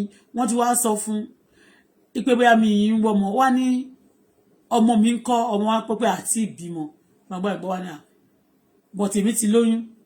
Ó wá ní pé òun máa fún mi ní àwọn ewé kan tí máa lọ máa ṣe, òun máa kọ́kọ́ bá mi test inú mi all those things. Pé òun ní àwọn nǹkan òun fẹ́ dá mi lọ́lá, òun fẹ́ help mi. Mo wá rẹ́rìn. Nígbà tí mo wá délé, ṣé mo pé ẹni tó ní ilé tí mo ń gbé ẹ̀ tí mo rent lé lọ́wọ́ ẹ̀ ń gba ẹ̀yà Ahmed ló ń jẹ́. Everybody mọ̀ lẹ́pẹ̀ is a popular person náà ni so supplier ni olónílé tí mo gbé yẹn lé upstairs yẹn so ó wá rí mi ó dẹ̀ ti rí mà yẹn ó ti bàbá yẹn pé ẹni tí wọ́n dẹ̀ respect láwùjọ ni wọ́n ní kí ni bàbá yẹn wá ṣe mú ní ọmọ wọn ló gbé wọn wá kiri kọ̀ọ̀kan mo wá sọ ọ̀kan tí wọ́n sọ fún mi ó ní wọ́n nice gan wọ́n lówó gan o wọ́n mọ̀yàn gan wọ́n lágbára gan wọ́n ṣe o ní ìwà àwọn tó níwà nígboro yẹn wọ́n máa always hunt for power of this war káàkiri ó wá ní mo ní kan báyìí ni wọ́n ti sọ fún mi wọ́n náà fẹ́ dá mi lọ́la ó ní kí n gbé òun lọ́bẹ̀ má gbé ìyá Ahmed lọ sí ibẹ̀ bá dẹ̀ ṣe débẹ̀ ní ọjọ́ yẹn wọ́n wá ní wọ́n fẹ́ ṣe ó wá ní òun fẹ́ kún help wọ́n wá ní kí ló dé kí ló fẹ́ wọ́n lóun fẹ́ kún help òun kó máa tà sí ẹ mọ̀ pé supplier dẹ̀ ni ó ní kó máa tà sí dáadáa pé lẹ́nu ọjọ́ mẹ́ta ọjà dọ́ọ̀lù kankan kó ṣáà máa tà ṣá kó má sinmi lọ́jọ́ kan no they always hunt for that power so ó wá ní kó má wọrí pé pé kó lọ wá irun ọmọ tuntun wá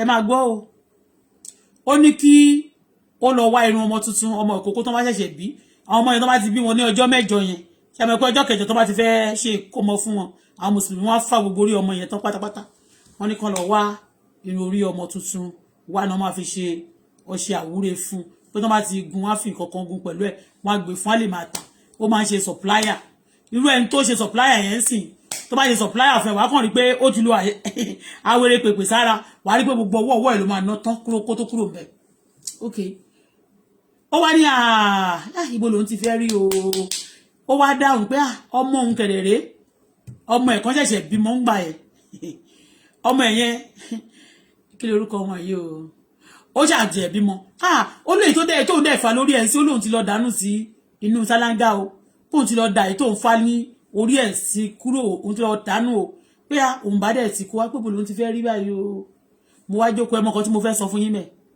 ṣe rí ọmọ irun ọmọ tuntun tán bá lọ wá yẹn tọ́ ẹni tó bá ṣàgbákò tán lọ kó irun ẹ̀ wá ó lè má jẹ gbogbo ẹ̀ kó kàn rí kan lára ẹ̀ tó kàn kó ṣọmọ yẹn ò ní ṣe orí burúkú tọmọ yẹn bá dàgbà tán sọ pé kọ́rídà sílẹ̀ kò tà ṣé wọn ti fògbó ẹ̀ tajà ń kékeré wọ́n ti fi tà á so ohun tó sọ pé òun ò ní jèrè àwọn ọmọ yóò mọ̀ nǹkan tó ń ṣe they are doing all these things ẹni tó bá sọ pé irọ́ ni wọ́n ń pa tó bọ́lá yẹn máa ń sọ̀rọ̀ jù ẹni àwọn èèyàn máa ń ṣe mí torí ẹ̀nu ara tèmi gan ṣe mí mo mọ̀ pé ọlọ́run solution ò ní sọ ọlọ́run so èyí tí mo ń ṣe yìí náà this is not what kì í ṣe nǹkan tọ́lọ́run ní fún mi rè kò ń ṣe nǹkan tọ́lọ́run ní fún mi rè he has a greater thing for me but àwọn agbára kan wà tó máa ń step èèyàn down wọ́n tún wà lára àwọn tó ń step Nigeria glory àti goodness of Nigeria down because gbogbo nǹkan tó ń ṣe yìí kò lè help country àwọn ìlú tó ń rí tó dára wọn yẹn wọn ò gba àwọn those things láyé tó dá extend àwọn ìlú tó tiẹ̀ gbá láyé tó tiẹ̀ pé gangster nìkan náà kàn tiẹ̀ ṣe tó kàn tiẹ̀ ṣe fi ṣakọ kì í ṣe spiritual wọ́n kàn fi logo kan bí ojú àwọn kan tó máa ń pè ní Illuminati yẹn wọ́n fi ojú wọn síbẹ̀ tó bá ti fojú wọn sí àwọn tó bá ti jẹ́ mẹ́bà yẹn wọ́n bẹ̀rẹ̀ rajà tó bá rí kì í ṣoògùn ìyẹn dáwọn ìtàn kò ń ṣoògùn ìyẹn kò ń ṣoògùn tó bá ti rí sáì yẹn nínú ṣọ́ọ̀bẹ tó bá rí pẹ̀lú yẹn ní kejì yẹn ò ní tó bá ń bọ̀ inú ṣọ́ọ̀bẹ náà máa wá because they are part of it ó ní aṣọ kan tí mo ní ilé mo kàn lọ rà nínú ọjà ni wọ́n kọ wá sí wọ́n wá kọ ojú sí báyìí mo máa ń wọṣọ yóò wà nílé tí bá ti wọṣọ yẹn báyìí tí bá ti wọ ọjọ́ tí mo wọ hospital mo rí pé táwọn kan bá kàn dẹ́gbẹ̀ mi bá kàn ṣọ́ọ̀kì ni ó kàn ṣọ́ọ̀kì á kàn máa ṣọ́ọ̀kì wọn bá kan mo ná ẹnìkan kọ́kọ́ rí mi ó ṣọ́ọ̀kì ẹnìkan yìí náà gbà tí mo tún ti patient mi lọ sí ibì kan mo fẹ́ lọ ṣe test a fẹ́ lọ ṣe rọ́nà àwọn kankan mo ṣáà ń tẹ̀lé ẹni yẹn mo gbé sórí ṣàmù ń tẹ̀lé then mo kàn rí pé ẹni tí mo ń gbà tí mo dẹ̀jọ́ tí mo jókòó èmi náà bẹ́ẹ̀ lẹ́nu I got to sit down nígbà tó dẹ̀ yá mo kàn rí pé ẹni tó wà lẹ́gbẹ̀ẹ́ mi yẹn òyìnbó yẹn ó kàn ń wò mí ni ó wò mí èmi dẹ̀ máa ń fura gan wọ́n á notice pé ní ọjọ́ ẹ̀gbọ́n ṣe wò mí pẹ̀lú aṣọ yẹn kò dáa wọ́n ṣe wà yẹn wọ́n lè má disrespect mi o torí pé aṣọ tí mo wọ̀ yẹn èmi ò dẹ̀ mọ̀ mo kàn rá ni aṣọ tí mo sọ yẹn mo kàn rá ni wọ́n ya ojú sí báyìí èmi kàn rá ni up and down track suit yẹn tolúwa ni mí Jésù tó fún mi time ti lọ now we are starting work tomorrow put this thing and tó máa jẹ àti ìjẹdẹ èmi ò tiẹ̀ tí jẹun látàárọ̀ ìwọ náà ò tí jẹun jẹ àárọ̀ ló jẹ please put this thing ká jẹun bọ́ ló kúkú ti ṣe bẹ̀ kúkú pípẹ́ ẹ̀ka kúkú jẹun wàá dàgbà fún mi ní drinks nínú fridge juice ẹ̀ tó mu kọ̀ yẹn tí mo ṣí tí mo mu kù yẹn so wọ́n wò mí ẹ mọ̀ kan tó ṣẹlẹ̀ ìyẹn group ni ẹ tó understand tó bá rí ẹ bẹ́ẹ̀ wọ́n lè fẹ́ bọ́ ẹ tó bá lẹ́nìkan tó fẹ́ yàrá ṣe pé òkun wọṣọ yẹn wọ́n lè rò bóyá o jẹ́ member wọn àbí o àmáyà wọn ṣó ti ṣe bẹ́ẹ̀ they respect you because of that thing you carry you get me but àwọn eléyìí àwọn ìlú kan tó tiẹ̀ jẹ́ pé wọ́n form chorus gan ẹ máa rí pé every country tó fẹ́ ní peace of mind tó bá tilẹ̀ tó form chorus tó form gang wọ́n máa ọlọ́pàá máa pester yín ni ọlọ́pàá máa wà lẹ́yìn wọ́n máa go after you ni because they don't want you to use your gang to do any rubbish I guess what I'm saying they don't want because they want peace àwọn yẹn physical ti ẹ̀ ní wọn ò lè lò ju pé wẹ́ẹ́ kó wọ́n máa lò bọ́lọ́ kó máa lo ipá àtagbára kó máa lọ pẹ̀lú group wọn ìjọba tí ìlú tó bá dára wọn ò ń like ẹ̀ they always go against such thing but in Nigeria they go with that thing ìyẹn ò tó wọn they have those things wọ́n tún wọ́n ní spiritual power tó máa fi sun ẹ́ mọ́lẹ̀ tó ò ní fẹ́ kó ní lárí àwọn míì ní wọ́n dájú débi pé ẹni tó bímọ fún wọn nínú wọn àtọmọ tó bí o àtọmọ o àtọhún o gbogbo ẹ̀ pátá ni wọ́n máa lò simply because they want to enjoy their own life just their own life wọn ò ní conscience wọn ò ní feelings ní ìlú tó bá wá yá nísì tó bá gbógun ti Láre Tẹríba dáadáa ó lè lọ ṣe visa fún ọmọ yẹn àbí àtobìnrin yẹn kó rán wọn lọ sí lóyìnbó bó bá ṣe dé lóyìnbó yẹn á ní mo ti ṣe best fún ẹ àwa ti liability àti bùkátà àti sexual kíní ẹ̀ ọ̀jì tó ní tó ń ṣe bí wèrè kiri àwa ti sọ́run òyìnbó ẹ máa gbọ́ o are you planning for your life is it not wickedness this will not be wish eléyìí wish lélẹ́yìí wish ni wàá ṣèkà fọmọ tó bí wàá ṣe fún ẹ tó bímọ fún ẹ àwọn ọmọ àwọn ṣe fọmọ lọ́mọ ìyá àwọn ọmọ yẹn wọ́n lu ẹnìkan pa ni wọ́n lé gbogbo èèyàn lẹ́yìn ẹ̀ wọ́n bà gbogbo ayé wọn jẹ́ why ṣé Nàìjíríà lè continue with this ṣó lè continue báyìí lórí Facebook yìí ọlọ́run mi ò nobody hates me but àwọn èèyàn ń sọ̀rọ̀ fún wọ́n máa ń sọ̀rọ̀ fúnra wọn ni wọ́n tún máa fọ̀rọ̀ gbogbo àwọn èèyàn tó lè ẹ̀pẹ́ wọ́n máa lé wọn sẹ́yìn fún ẹ sáyìn pé wọ́n ti lò ẹ́ ni bẹ́ẹ̀ ni èmi ò ń purọ́ lílò tó bá fẹ́ máa tọrọ ẹ̀ jẹ́ pé wọn ò lò ẹ́ o wàá pẹ́ lẹ́nu ẹ̀ tó pẹ́ wọn ò ní fẹ́ kéèyàn súnmọ́ ẹ kẹ́nìkan bá tún súnmọ́ ẹ wọ́n gbógun tì wọ́n go after them because they say spiritual men they go after them kò ṣe wọ́n kò ṣe o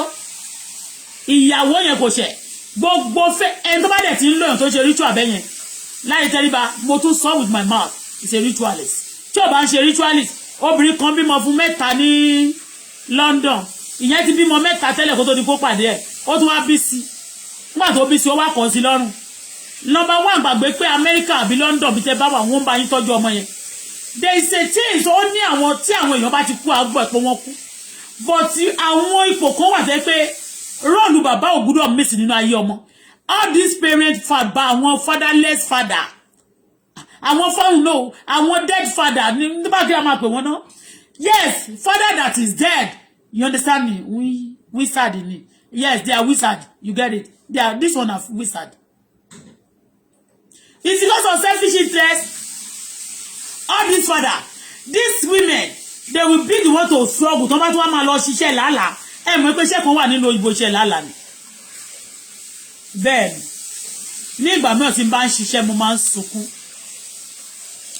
bẹ́ẹ̀ ni mo sọ fún yín because mo mọ̀ pé on a good day mo lè tí wọn bá disturb mi kó má wílé mi I can come to Canada and be kí n jẹ́ investor kí n dẹ̀ máa ra mọ́tò mi pin bẹ̀rẹ̀ business mi délé kí n dẹ̀ máa ṣe owó mi then it boosts me it give me more confidence and more peace of mind and more respect than hotel to understand but they make you somehow ó tọrọ mọ̀ ní kó má sọ ohun ọmọ yẹn bó ṣe ń sọ̀rọ̀ lẹ́ẹ̀kan ó kò tó fẹ́ máa sọ̀rọ̀ love wọn á tún máa ṣe wọ́n máa remote ẹ̀ fún á tún máa wí pé love òun ni kò love ẹ̀ for anything kò love ẹ̀ for anything it's only ó kàn ń bayé jẹ́ ni wọ́n kàn ń catch fún ọ láti bayé jẹ́ ni like no one catch for they are just using people they are ritualists wọ́n máa ní wọ́n ń gbádùn ni ṣé ti rí jẹ́ tó bá ti ṣe ritual yẹn wọ́n máa sọ fún pé ó gbọ́dọ̀ máa lo èèyàn láti rí níwọ̀n ẹni so nísìnyí tó bá ń lo èèyàn tó bá ń lọ bóyá wọ́n ń lọ wọn ò rí wọn mọ́ pẹ̀lú wọn ò ní fẹ́ kó wà obvious so system tí wọ́n fi máa ń lo àwọn èèyàn nìyẹn ẹni Auto Bola sọ pé Láre Tẹríba is a ritualist ẹnìkan bímọ fún London ó bí mẹ́ta ó filẹ̀ ẹnìkan bí fún bí ó fi lẹ̀ ẹnìkan bí fún láwọn ó fi lẹ̀ ẹnìkan bí fún mi ó fi lẹ̀ á dẹ̀ máa wọ́ obìnrin káàkiri ṣé a máa sọ pé òun fáyín bó ló fáyín sí olórí bí orí wọn ó fáyín o láì tẹ́ bá ó fáyín torí àwọn tó ń ta kírìmù yẹn àtàwọn tó máa ní gbogbo wọn lè máa rí á ṣe lips láì tẹ́ bá máa ṣe lips a máa lò ní succulent lips olóṣì èèyàn a máa deceive gbogbo àwọn obìnrin káàkiri máa báyé wọn jẹ́ is a ritualist láì tẹ́ bá is a ritualist tó bá ń ṣe ritualist kí ló dé tó ń kọ gbogbo wọn wàá tó lọ mú obìnrin tó bá ti ṣe ṣàṣàṣà tó jẹ̀jẹ̀ títẹ́ you a ritualist ọmọ yunifásitì wà ẹ́ mú wọn ẹ́ promise wọn ní ẹ̀bùn nàdà àwọn olórin tinú ayé pàṣọ yẹn náà àwọn obìnrin tó bímọ fún pàṣọ àwọn ọmọ mẹ́fà tó ló bí yẹn kò sí ìtayé wọn bàjẹ́ láti ilẹ̀ o gbogbo wọn láyé wọn da ìwọ́n wí ọ̀dọ̀ ọ̀dọ̀ wọn bá ti mú wọn báyìí wọn ṣẹ́ wọn lọ́rùn ni ṣẹ́ni tó bá kàn kun àtíkè tí wọ́n bá jáde tí wọ́n gbé wọn sórí Facebook ṣẹ́ni gbogbo àtíkè àti gèlè tó ń gbé sórí yẹn wọ́n fi ń deceive yín nìyẹn kọ́ndẹ̀ lọ wá léèsì sọ́rùn tó bá ti tó ẹlòmíì ò ní lẹ́nu wọn o wọ́n ṣẹ́ wọn lọ́rùn ni wọ́n ṣẹ́ wọn lọ́rùn ọlọ́run inú máa ń bí mi táwọn èèyàn bá ń ba ayé èèyàn jẹ́ bẹ́ẹ̀ ni ọ̀rọ̀ wọn yẹn máa ń bí mi nínú ilé tàn yín jẹ́ o I tell you it's a bad thing in society and àwọn kò sí ìjọba kò sẹ́ni tó máa pè é kò sí ẹ̀dà àwọn àgbààgbà tó máa sọ pé nǹkan tóbìnrin sọ tòótọ́ ni kò sẹ́ni tó máa sọ pé ọlọ́pàá kan tòótọ́ ni wọ́n máa ní kiri kò sófin kankan kò sí ẹnì kankan wọ́n wá jẹ́ kí àwọn èèyàn báwo ni product ṣé Ìdáyé Tẹríba ń sìn kí ló máa sọ fún wa pé àwọn ọmọ tó bá bí wọ̀nyẹn tí ò bá sì tọ́jú dáadáa ṣáwọn ọmọ yẹn ò ní di court ṣé wọn ní di court wọ́n máa ní káwọn ọmọ lọ public làwọn lọ ní public ò dáa ẹni Nàìjíríà tó dẹ̀ wà nísìn everybody ló ní plan tó ní fáwọn ọmọ ẹ̀ ta ló máa rẹ́gbẹ́ ẹ̀ tó máa tí ò tiẹ̀ jẹ́ pé ó ń kọrin tí ò ṣe tọ́mọ ẹ̀ máa wà ní school tó dáa tó dẹ̀ máa wà okay tó máa live life okay tó anybody ti ní plan ẹ̀ ìwà wá ṣe tán wà wá promise everyone wà wá bá yé wọn jẹ́ ẹ máa sọ pé lọ ṣe báyìí o ẹ wá force wọn torí pé ẹ ti sọ wọ́n di no say wọ́n ti mọ̀ pé ẹ ti dè wọ́n spiritual níbo ló gbé passport sí kò sọnù ó fi ṣògùn ni passport wọ́n máa fi ṣògùn ìyẹn mi pé kò ní lè tẹ̀ ìlú òyìnbó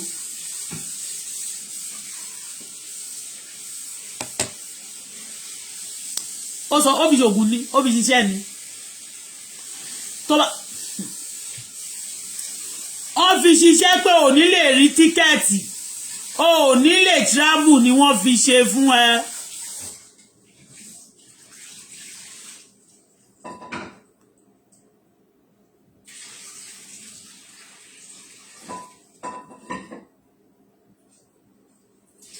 ẹnìkan ní Adétáyọ̀ Idris as you leave these bush people ṣé gbogbo nǹkan tó ti sọnù ṣé èèyàn ti rí ni èèyàn máa sọ èèyàn nígbàdàn wọn máa sọ pé just leave these people alone ní àwọn people wo ni all the money when people collect they pay me back I see the money back why are you begging people to leave people alone why ìwọ tó ń sọ̀rọ̀ yẹn ó máa jẹ́ pé ritualist ni ẹ́ you are ritualist. ó ní Auto Bola Tinubu please try to be having rest my sister ṣé mo complain fún ẹni mi ò ní problem owó ni kó kó wá tówó bá ti wà no problem tówó bá ti dé báyìí no talking yàtọ̀ sí preaching but tí ò bá ti tún ò bá ti bẹ́ẹ̀ ni ọjọ́ tá bá ti obìnrin kan náà tó bá ti gbọ́rọ̀ jáde a máa tún sọ ni pé wọ́n ń bàjẹ́ bá awareness let us be saying it àwa náà ń ṣe revolution ni ìjà obìnrin là ń jà kí wọ́n sọ pé kó yé báyé obìnrin jẹ́ mọ́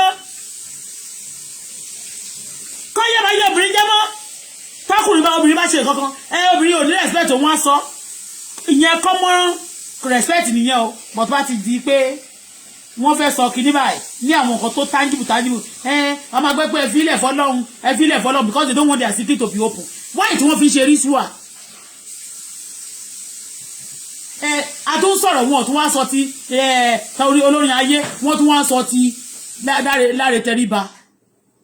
Láre Tẹríba ṣe pé gbogbo story yẹn mi ò kúkú sọ gbogbo story South Africa aṣáà ti yí ẹbẹ̀ yìí onírọ́.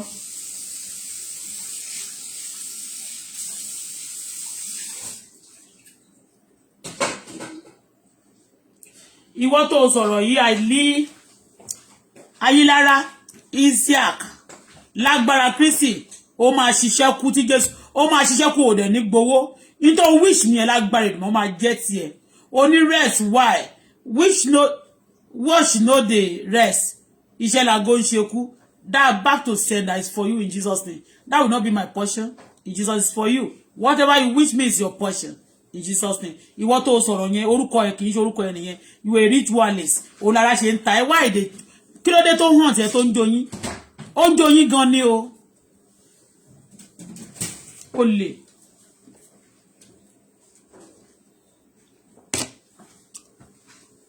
Tán bá ti ṣe tán ti ṣe orí burúkú wọn tán. Wọ́n ní káwọn èèyàn máa bá ọ gbé responsibility wọn. Wọ́n máa ní wọ́n ń jayé ayé òṣìwò lẹ́ ń jẹ. Láre tẹ́ríba you a ritualist. Yes. Tó bá ti bímọ tó tọ́jú ó gbọ́ kan tí Bíbélì sọ. A man that cannot provide for his home is not worthy to be a man. You are a woman. You are a woman. Obìnrin ni ẹ́. But ó lè ra wàá máa ní kiri kan ra mọ́tò fún yín irọ́ ló pa. Tó bá sọ pé obìnrin kan ra mọ́tò 35 million fún ẹ irọ́ ló pa ó kàn fẹ́ fi blackmail màmá yẹn ni. Ó lè dílé la sọ pé ó fi mọ́tò kan bẹ màmá yẹn náà máa àwọn ọmọ yẹn náà máa fi bá kan pé màmá tún ta sí àwọn ọkọ wọn irọ́ ni o just to want ìyàwó lé yẹn pé obìnrin kan ló ra mọ́tò fóun yẹn that's the meaning. Báwo ni obìnrin tẹ̀ ṣe bá máa ra mọ́tò fún yín sórí ẹ̀ burú ni sórí ẹ̀ burú ni Láre Tẹríba tó bá ní obìnrin kan ìyá Àjàyí ló ra mọ́tò fún ẹ sórí ẹ̀ burú ni kí ló dé tó máa wá sáyé pẹ̀lú gbogbo oríjú àtògùn tó ẹ ṣe báwo ló dé obìnrin ṣe máa ra mọ́tò fún ẹ àwọn aláyé bàjẹ́ dédé ẹ jẹ́ kó sì lọ níta rádaràda gbogbo orin tán tí wọ́n kọ náà kó wọ́n kọ́ ní wọ́n kọ́ ní wọ́n lọ́ọ̀fù wọn tó kíní wọ́n kàn dá gbogbo ògbóró rú wọ́n bá gbogbo ògbóró jẹ́ wọ́n máa pariwo ìlú ò dá o ìlú ò dá Láre Tẹríba ẹyọ kan sí gbádẹ́lì ó máa ti bí ọmọ tó 20 aṣíèrè èèyàn ó dẹ̀ ń tọrọ ní ó dẹ̀ sọ pé lẹ́gbẹ̀ẹ́ ní ẹ̀wọ̀n ọmọ pé mr bẹ́gibẹ́gi ni ẹ́ alágbé number first class ó dẹ̀ ṣetán nìyẹn ó mọ̀ pé alágbé ni ẹ́ wọ́n máa bímọ kiri ẹ má máa da orílẹ̀-èdè láàmú.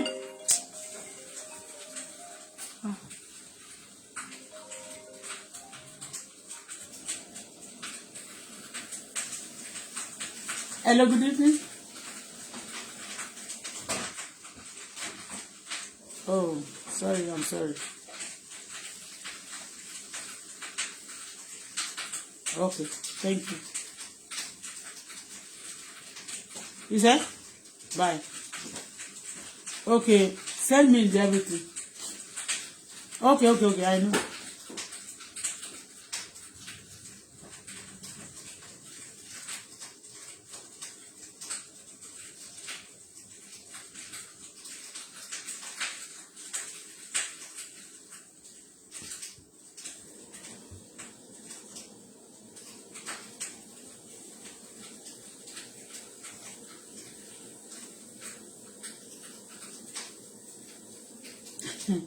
Wọ́n ní Láre Tẹríba is a farmer sowing seed all over afúrúgbìn tó bá jẹ́ pé ó kàn fẹ́ máa fruitful kó dẹ̀ máa multiply á lówó ni tó ti yẹyin á lówó kò ní máa fowó ra mọ́tò kó kàn máa gbáfẹ́ kiri kó máa fowó yẹn mọ́tò ni wọ́n fi ń kàṣì obìnrin ẹ̀yọ́ tẹ́yẹ̀ wá ti rí wọn bá àti ló tán ilé ìwọ̀n obìnrin ò ń gbé bẹ́ẹ̀ a ṣe ni ìbáníyàwó 100 a máa kúrò irọ́ in fact ó yẹ kó kọ́ ọgbà wèrè tó pọ̀ sí Nàìjíríà ọlọ́run Elédùmarè nìyẹn because all these people irú Láre Tẹríba yẹn sí ó ti ní mental problem Láre Tẹríba ò gbádùn tó bá gbádùn kò ní máa ṣe irú nǹkan tó ń ṣe á gbé àwọn ọmọ ọlọ́mọ wọn máa ní obìnrin yẹn ó gbọ́dọ̀ ṣiṣẹ́ ni she doesn't want to work why can't you tell her in the beginning that go and work when you get money. Then when I can help you, when you have money, you are okay, we're going to marry. Then we have any baby. But ẹ máa kọ́kọ́ fún wọn ní baby ni. Tẹ́ bá ti wá fún wọn baby, mo ẹ wá sọ wọn di baby mama. Ẹ máa sọ pé that more baby self. Kò ṣe wọ́n ló ní. Kàn lọ ṣe charity test. Kàn lọ ṣe blood test. Kàn lọ ṣe kini kan polygamy test. Kàn lọ ṣe olórí burúkú test kan. Ẹ máa fún orúkọ oríṣi nǹkan tó máa lọ ṣe. Ẹ máa embarrass àwọn ọmọ lọ́mọ. Ọlọ́run rí ọ ń wò ẹ́. Ó ti yé yín mẹ́rin. Ẹ máa ṣèkà lọ. Ẹ máa ṣe lọ. Àwọn yẹn máa ní àwọn ọmọ yẹn á jẹ́ àwọn ọmọ gan òbẹ̀ wọn níṣẹ́ kéèyàn wá sọ ń sì gbẹ ọmọ Láre Tẹríba pé ṣe yẹn sí Ọlọ́run á sọ fún ọmọ ẹ ṣé ìyá òtún ní máa jìyà ìyá tún máa jìyà ni torí pé ìyá yẹn àwọn ọmọ òbẹ̀ wọn kọ́ lọ sórí burúkú yẹn bọ̀tí ẹ tí ti fọ́kọ̀ wọn gangan nígbà tó ń wà lójú ayé wọn ẹ̀yẹ́ máa sọ pé kán kó ìyà yẹn sílẹ̀ kán kó hangi kán kó sórí ọmọ dọjọ́ ọ̀la ẹ tí ì ti fọ́kọ̀pù wọn àwọn ritualist wọ́n máa fọ àwọn ọmọ ọlọ́mọ ṣoògùn kiri wọ́n máa lu pangolo kiri wọ́n máa jójó òṣì wọ́n máa jójó olórí burúkú wọ́n máa jójó olórí kan máa sọ pé kíní kan ṣẹlẹ̀ dẹ̀ ń pàkó bí o fẹ́ tú láṣìí púpọ̀ o mo láwọn ọ̀rọ̀ tó pọ̀ sọ́sọ́ bọ̀ tí ọ̀rọ̀ púpọ̀ mo kàn sọ ilé náà ní habit you better go and do your correction bẹ́ẹ̀ni you better go and do your correction torí gbogbo mọ́ máa ẹ̀ kúkú ní tìjú you know they shame the shameless wọ́n ní tìjú mọ́ ṣe wáyé tìjú kọ̀ọ̀kan kò sí ṣì ń gbá kò sí wọ́n ní anything you heard on the social media don't listen to it, it's not true. How can somebody just be looking at you and there how come I for your money here? Come for your money in about you to go around telling people evangelizing. Wọ́n lè ní káwọn lọ sí tó bá rí epo sọ lórí blogman. Wọ́n lè ní kó lọ sí ní newspaper kan lọ kọ síbẹ̀ pé whatever you listen you saw whatever they are saying on the social media don't listen to it. They are just lying, you know. They are deceiving you. They are saying blasphemy this and that. You don't know just to tell people pé irọ́ ni wọ́n pa mọ́ wọn kúrò ọmọ yín. Kò fẹ́ tó kúrò ọmọ yín. Tó kúrò ọmọ yín. Ẹ jẹ́ ṣèkà fáwọn obìnrin mọ́. Àtọkùnrin kò sẹ́ni tó ẹ̀tájú láti kò sẹ́ni tó ní láti láti máa ṣèkà fúnra wọn kó máa ṣe everybody lọ́rùn kó máa báyé jẹ́. Ẹ̀yin tèmi mo fẹ́ máa fi lè ṣe lọ. Ẹni kí láì tẹríba kó ṣàtúnṣe. Kó má tún máa kàn lọ gbé obìnrin káàkiri kó tó obìnrin kan ibi tó tún wọ́n ti ń sìn. Obìnrin kan máa tún ti gbé báyìí o. Obìnrin lágbé bóbìnrin kan bá tún kọ tẹríba sílẹ̀ obìnrin kan á tún gbé because wọ́n ṣiṣẹ́ yẹn sára ni tó bá ti ẹnìkan tó bá lóògbà kan wọ́n purọ́ sí wọ́n ṣoògùn sí wọ́n máa tàn ẹ́ sí kó má tí ì fi oògùn yẹn kó má ti ba obìnrin yẹn sùn ní á máa rántí ẹ̀ ní á máa ṣe bí pé kò rí náà togun ní tó bá tún ṣe ètò àtúnlọ sọ́dọ̀ ìlú mi wọ́n máa ní báwo làwọn obìnrin ṣe lọ sọ́dọ̀ ogun ní.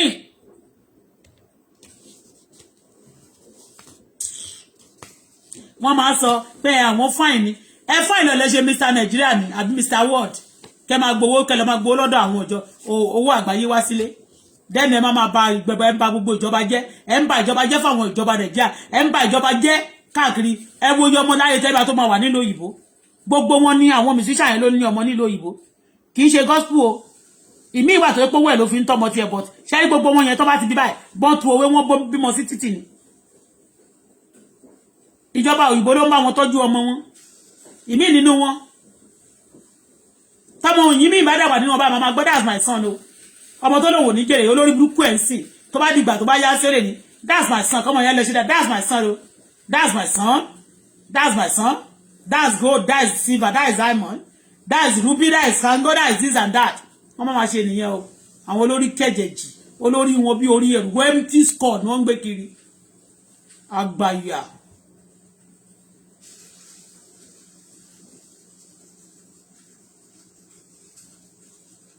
Thank you.